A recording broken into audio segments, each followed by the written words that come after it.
ગ્રુપની મિટિંગ થઈ, ત્યારબાદ જીતુભાઈએ જે પ્રેસ કરી અને ગોળ ગોળ જવાબ આપ્યા છે કે ગુજરાતમાં અનેક જગ્યાએ આંદોલનો ચાલી રહ્યા છે વીજ લાઇનને લઈને, તો સરકાર એમાં ચિંતિત છે અને યોગ્ય એનું નિરાકરણ કરશે, આવો ગોળ જવાબ આપ્યો છે.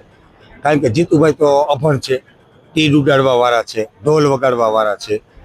એ કોઈ ભણેલ ગણેલ કે એજ્યુકેટેડ ક્વોલિફાઈડ વ્યક્તિ જ નથી પહેલી વસ્તુ તો. એટલે એને કોઈ સર્ક્યુલેટની, લોની, કોન્સ્ટિટ્યુશનની કાંઈ જ નોલેજ નથી. જો એનામાં નોલેજ હોય તો આજે લોની ચર્ચા કરવી જોઈએ, કાયદાની ચર્ચા કરવી જોઈએ. અને જે આખા ગુજરાતમાં આંદોલન ચાલી રહ્યા છે અનેક, તો એ તો બધા પાર્ટીઓના ડાયરેક્શન નીચે ચાલી રહ્યા છે. ગુજરાતની અંદર એક જ આંદોલન એવું ચાલી રહ્યું છે બિન રાજકીય, જે જેતપુરમાં ચાલી રહ્યું છે. અને અમે વટથી કહીએ છીએ કે જીતુભાઈ તમારે જે ગોળ ગમે એમ છાસમાંથી મકોડો કાઢીને ફરો એમ ફરો, અમને લેખિત નહીં આપો ત્યાં સુધી અમે ટોકિંગ ટેબલ ઉપર નથી આવવાના.